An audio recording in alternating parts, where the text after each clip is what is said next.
सुप्रभात। आप सभी को मेरे YouTube चैनल साधु सर क्लासेस में स्वागत है। आज हम क्लास 9 के प्रथम चैप्टर संख्या पद्धति के बारे में अध्ययन करेंगे। जैसा कि मैंने पिछले वीडियो में बताए थे कि आप सभी के सुविधा के लिए इस अध्याय को 8 या 9 भागों में विभक्त कर आप लोगों के सामने प्रस्तुत करेंगे, जिसका आज दूसरा भाग यानी पार्ट 2 में हम प्रश्नावली 1.1 का हल करेंगे। प्रश्नावली 1.1 को हल करने से पहले हम पिछले वीडियो के कुछ महत्वपूर्ण परिभाषा को एक बार फिर से देख लेते हैं, जिससे आपको रिवीजन हो जाएगा, जिसके बाद आपको एक्सरसाइज को हल करने में काफी सुविधा होगी। चलिए, जैसे हमने पिछले क्लास में बताए थे, प्राक संख्या क्या है? प्राक संख्या? गिनती के संख्या को प्राकृत संख्या कहते हैं, यानी जिसे हम गिनते हैं उसी को प्राकृत संख्या कहते हैं। जैसे हम बताए थे 1, 2, 3, 4, ये सब हो गया प्राकृत संख्या। उसके बाद आता है पूर्ण संख्या। वो क्या था? शून्य के साथ प्राकृत संख्याओं के संग्रह को पूर्ण संख्या कहते हैं, यानी हो गया 0, 1,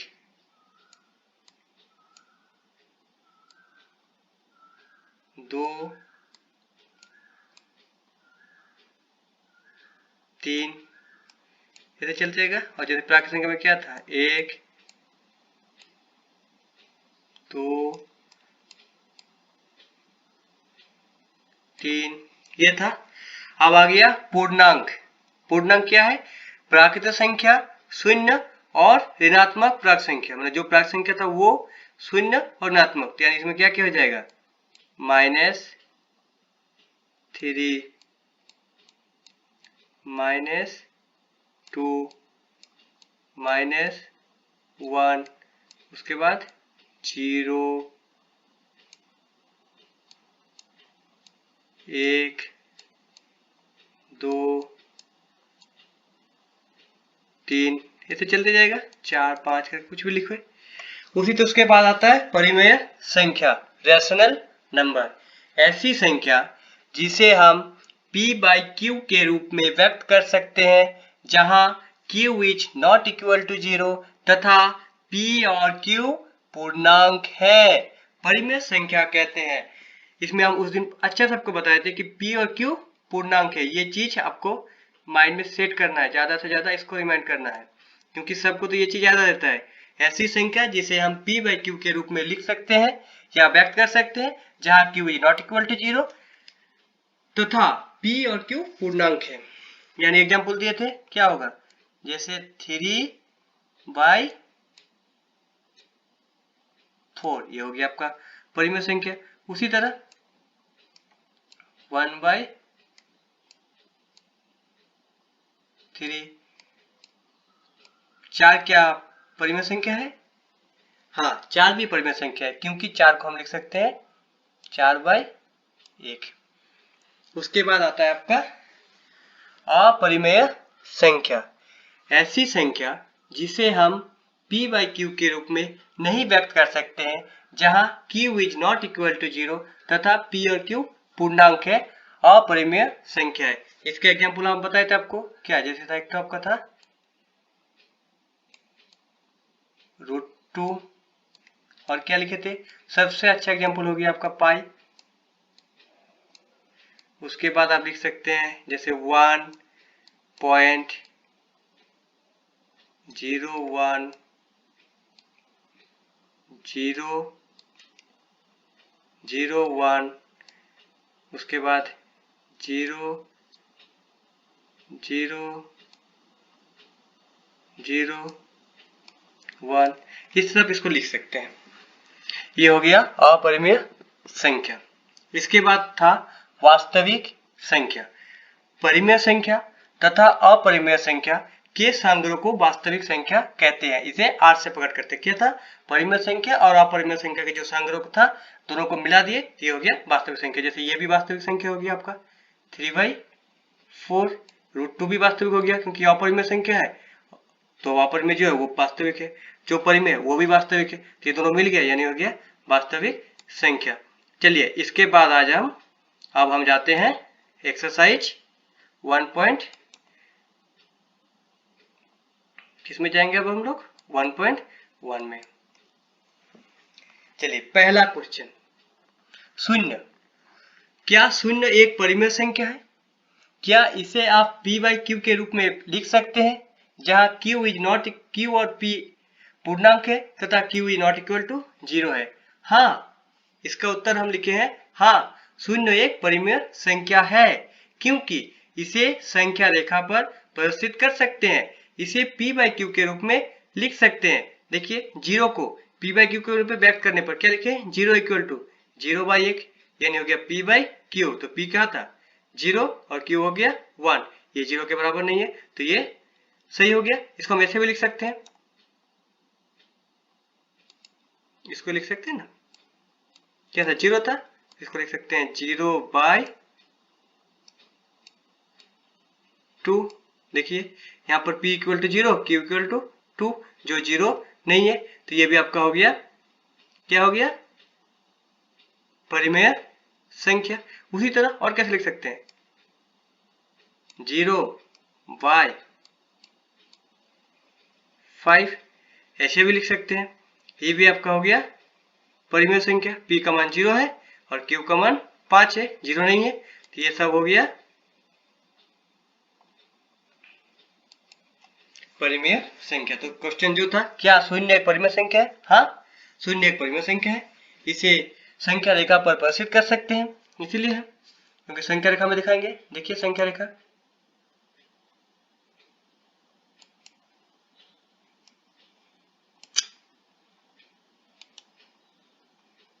थोड़ा हाथ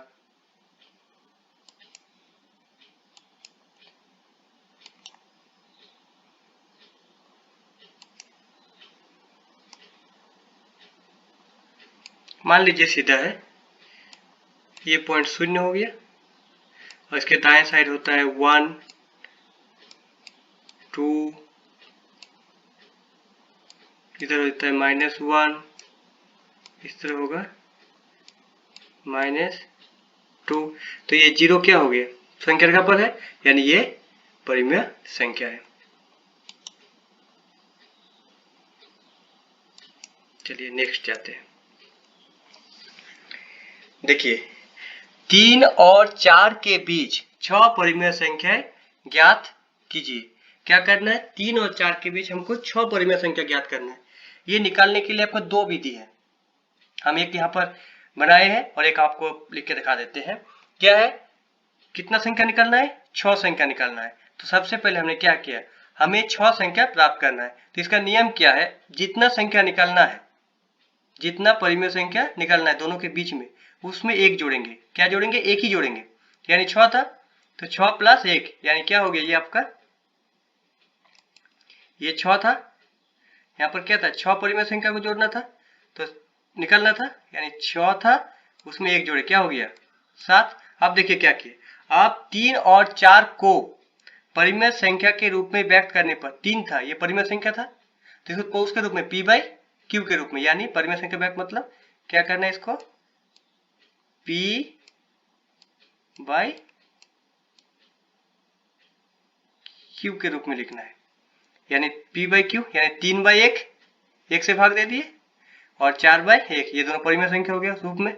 अब देखिए अभी जो हम निकाले थे, एक जोड़े थे 7, तो 3/1 इंटू 7/7 और 4/1 इंटू 7/7, दोनों को 7 से गुणा किए और 7 से भाग दिए, यानी अंश और हर को 7 से गुणा करने पर दोनों को 7 से गुणा कर दिए, यानी क्या हो गया? 3 7 21 और 7 1 के 7। उसी तरह 4 7 28 और 7 1 7, यानी क्या हो गया 21/28। अब देखिए ये जो संख्या 3 था, 3 चेंज हो गया 21/7 के रूप में, 4 जो था वो हो गया 28/7 के रूप में। क्या है ये 3 का तुल्य परिमेय संख्या, हम बताए थे उस दिन, और ये हो गया 4 का तुल्य परिमेय संख्या।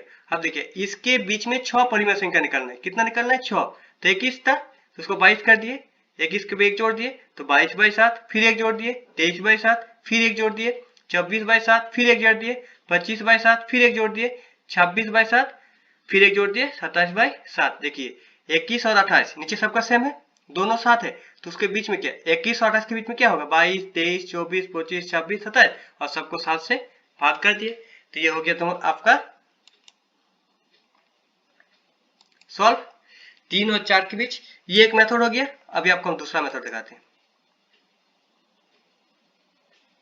देखिए उसमें बताए थे दो परिमेय संख्या, यदि एक था a याद कीजिए और दूसरा था b,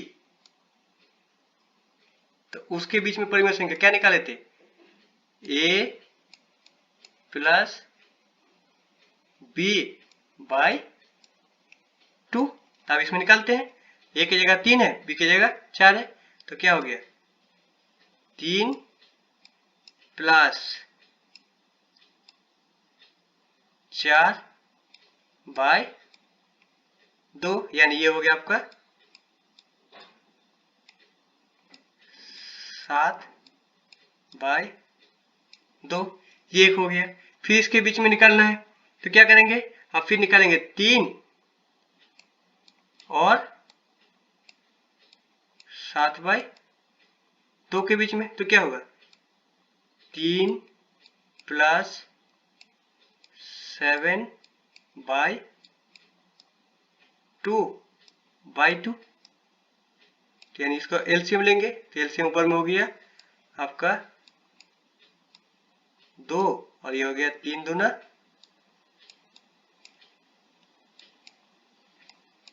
ये 3 दूना 6 प्लस 7/2/2, तो यानी हो गया ये 13, ये हो गया 13/2 और ये पूरा में था /2, ये इसको हम लिख सकते हैं 13/2 इंटू 1/2, यानी हो गया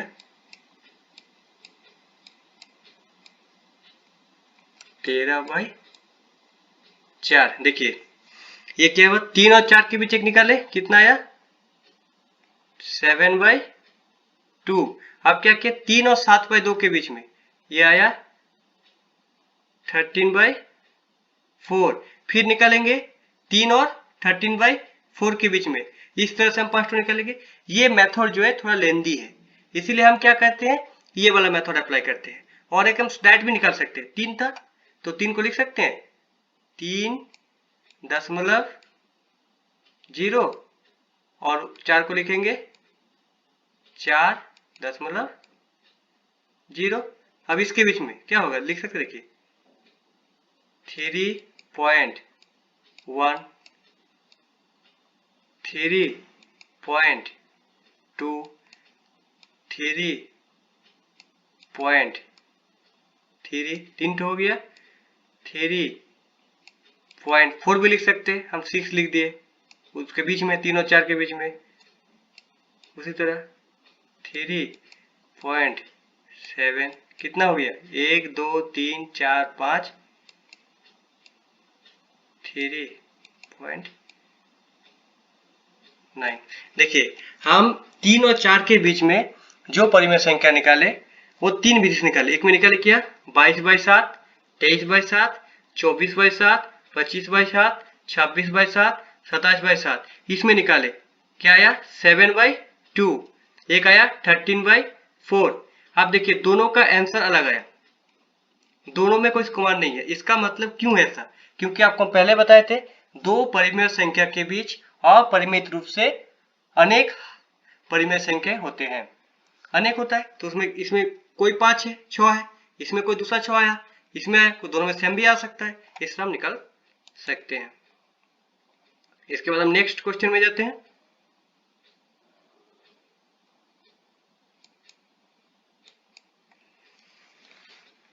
देखिए 3/5 और 4/5 के बीच 5 परिमेय संख्या ज्ञात कीजिए। वो जो संख्या था वो इजी था, 3 और 4 था। इसमें क्या 3/5 और 4/5 यानी भिन्न के रूप में दे दिया। तो सबसे पहले हम क्या चेक करते हैं, दोनों का एलसीएम निकालते हैं, लॉसागु दोनों का, नीचे वाला हर का। तो यहाँ पर क्या है 5 और 5 दोनों बराबर है। देखिए 3/5 और 4/5 दोनों में हर समान है और 5 संख्या प्राप्त करना है। क्या करना है, 5 संख्या, हमको 5 संख्या चाहिए, हमको 5 संख्या प्राप्त करना है। कितना 5, तो क्या बताए थे, जितना संख्या प्राप्त करना उसमें 1 जोड़ेंगे। तो यहाँ 5 था, 5 में 1 यानी हो गया 6। अब क्या करेंगे, दोनों को 6 से गुना करेंगे, हर को और अंश को। तो 3/5 था तो 6/6, 4/5 था, इसको भी 6 से गुना कर दिए, तो 3 चौक 18 हो गया, बाय 5 चौक 30, 4 चौक 24, 5 चौक 30। अब देखिए 18/30 और 24/30 दोनों का हर बराबर है, बराबर है। तो हमको इसके बीच में कितना 5 लिखना है, 18 और 24 के बीच में। तो क्या होगा 19, 20, 21, 22, 23, सब में 30 से डिवाइड कर दिए, तो 19/30 एक हो गया, दूसरा हो गया 20/30, तीसरा हो गया 21/30, 22/30, 23/30।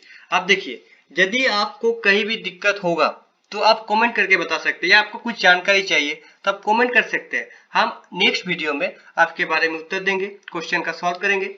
अब देखिए ये दोनों क्वेश्चन था, दोनों हर बराबर है। यदि हर बराबर नहीं होगा तो पहले उसको बराबर कर लेंगे, दोनों का लसागु निकाल लेंगे, फिर उसी संख्या से गुना करेंगे।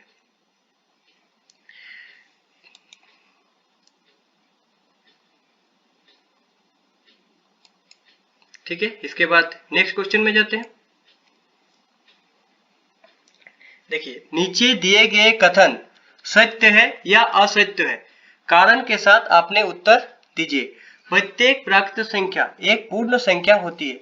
ये जो क्वेश्चन था, प्रत्येक प्राकृत संख्या एक पूर्ण संख्या होती है, प्रत्येक पूर्णांक एक पूर्ण संख्या होती है, प्रत्येक परिमेय संख्या एक पूर्ण संख्या होती है। इसमें 3 कथन है, ये सत्य या असत्य है। हम पिछले वीडियो में आपको बताए थे, एक टेबल बताए थे, चार्ट बना दिए थे, उस चार्ट को देखते हैं। ये चार्ट याद आता है, क्या था, प्राकृत संख्या, पूर्ण संख्या, पूर्णांक, परिमेय संख्या, वास्तविक संख्या। जब हम ऊपर से नीचे आएंगे तो सही होगा, नीचे से ऊपर जाएंगे तो गलत होगा।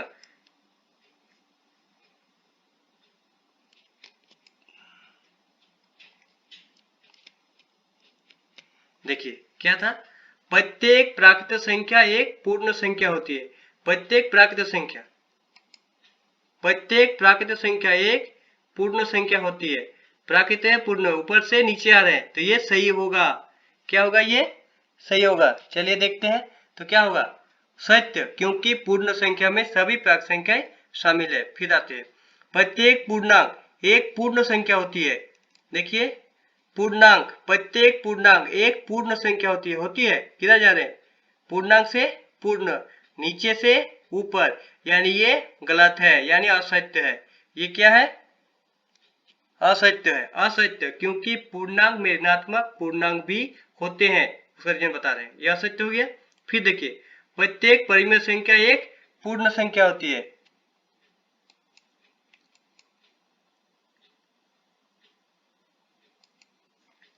प्रत्येक परिमेय संख्या एक पूर्ण संख्या, किधर से जा रहे हैं, परिमेय संख्या से पूर्ण, नीचे से ऊपर, तो क्या बोले थे हम, ये असत्य होता है, यानी प्रत्येक परिमेय संख्या पूर्ण संख्या नहीं होती है, तो ये असत्य। देखिए कारण दिए हैं, क्या है, क्योंकि परिमेय संख्या भिन्न संख्या भी होते हैं। जो पूर्ण संख्या, जैसे 3/5 ये परिमेय संख्या है, लेकिन ये पूर्ण संख्या नहीं है। उसी तरह इसमें था सेकंड वाला, प्रत्येक पूर्णांक एक पूर्ण संख्या होती है। जैसे -2 था, क्या था, ये पूर्णांक था, लेकिन ये पूर्ण संख्या नहीं है, क्योंकि पूर्ण संख्या 0 से प्रारंभ होता है।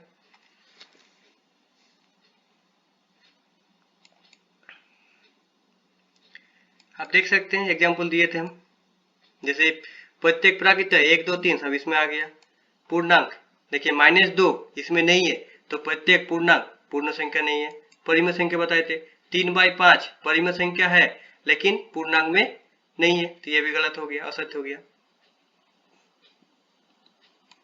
आज का वीडियो यहीं पर समाप्त होता है। Thank you.